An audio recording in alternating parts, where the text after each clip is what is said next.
السلام عليكم ورحمة الله. اليوم جبت لكم واحد الاقتراح اللي هو مسمن التشحمة اللي معروف عند المغاربة. شكون اللي ما تيعجبوش هذا المسمن؟ محبوب عند الكل شيء، الكبير والصغير. جبتو لكم الان بواحد الطريقة جد سهلة وكيجيكم غزال. هذا المسمن ديال الشحمة بحال الطريقة تماما شبيه بالمسمن اللي كيتباع عند المحلات. كنتمنى الفيديو ديالي ينال اعجابكم وتبعوا معايا المقادير وطريقة الاعداد هذا المسمن. اول حاجه كناخذ الكميه اللي انا بغيت نعجن ديال المسمن على حسب افراد الاسره. خديت هنا جوج زلايف ديال الفورص الرطب مع زلافه ديال الفينو. الا كانوا عندكم الافراد كتار في المنزل ضاعفوا الكميه، ديروا 4 زلايف ديال الفورص مع جوج زلايف ديال الفينو. كنخلطهم هنا غير درت شويه الملحه وكنخلط بالماء عادي.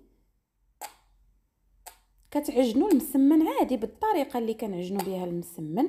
هنا ما نحاولش ندخل الماء بزاف، يعني المسمن ديالي يكون كنعجنوه هو يعني شاد في راسو، ما يكونش يعني مرخي بزاف.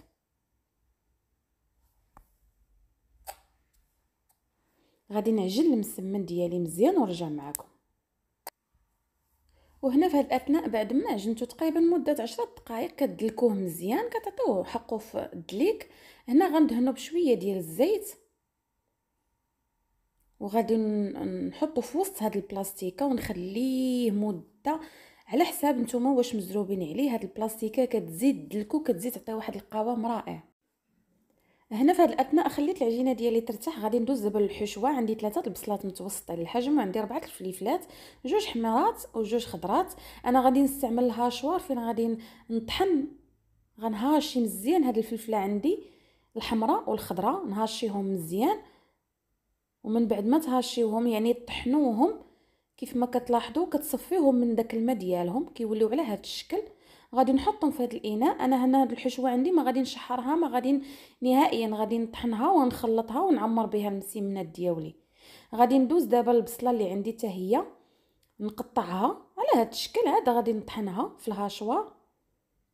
كي كتلاحظوا البصله ديالي حتى هي بعد ما تطحنت تتولي على هذا الشكل، ماشي كتطحن غير كتهاشى شويه. غادي نخلط ديك البصله مع ديك الفلفله اللي عندي.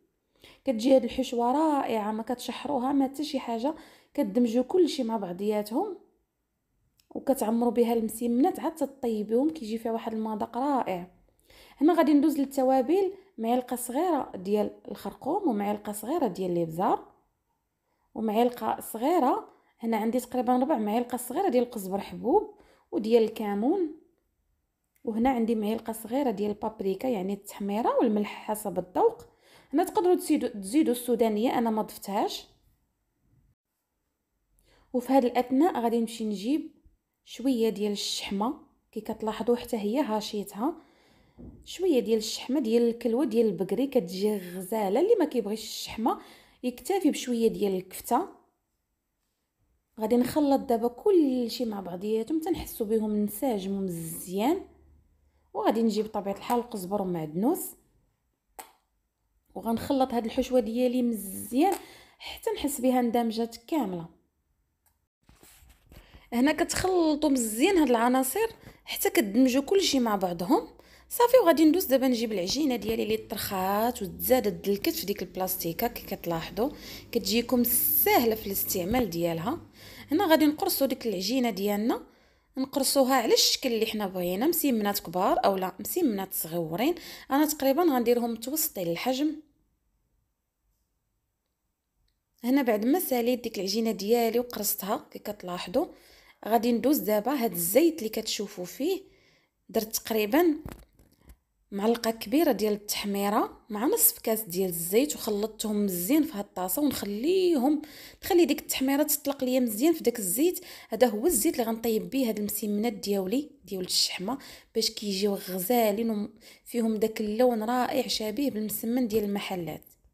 غادي ندوزو دابا مباشره نبداو باول مسمنه حنا قرصنا.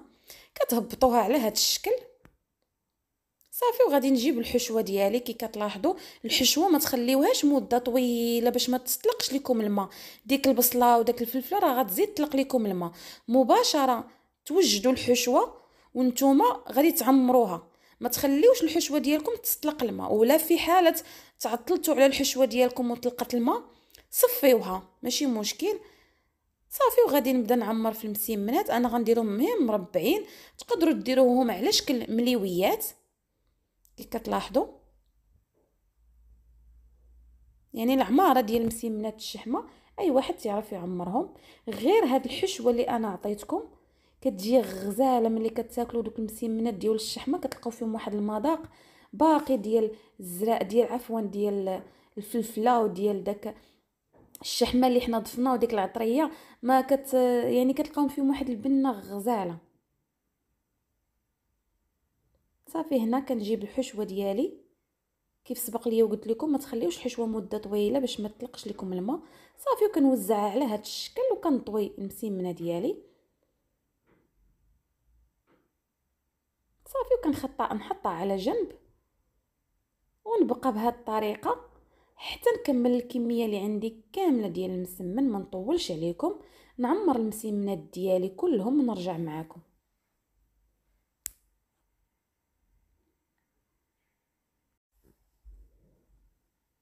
وهنا في هذه الاثناء غادي ندوزو دابا مباشره نطيب.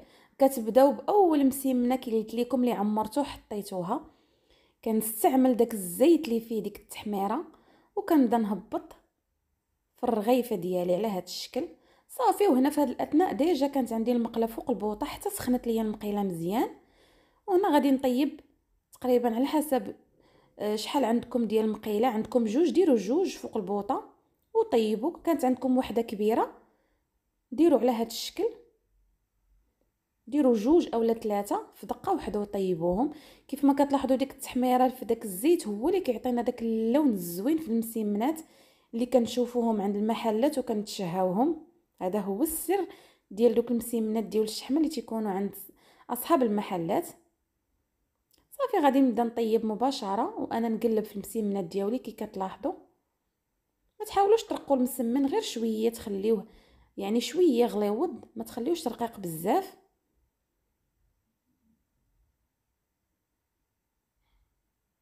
ديك الحشوه غزاله في هذاك المسمن ديالنا كيطيب وفي نفس الوقت هذيك الحشوه حتى هي كطيب معاه كيجي غزال وفيهم واحد البنه واحد الرائحه غزاله خارجه منهم.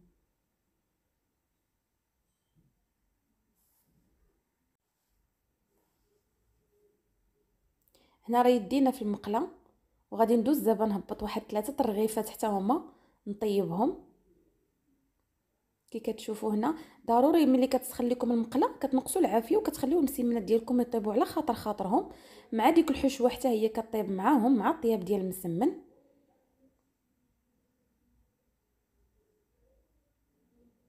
كي كتلاحظوا كيتنفخوا من الوسط دوك المسيمنات كاملين يتنفخوا لينا من الوسط. هنا ما طولتش عليكم بقيت حتى كملت المسيمنات ديالنا. هنا الشكل ديالهم النهائي كيجي غزالين وديك الحشوه كتجي عامره من الوسط. كي كتلاحظوا المسيمنه كتجي كامله فيها الحشوه ما كتجيش نهائيا نص طريف فيه الحشوه وطريف ناشف. كنتمنى اقتراح يعجبكم. من عجبكم ما تنساونيش من لايك. خليتكم على خير.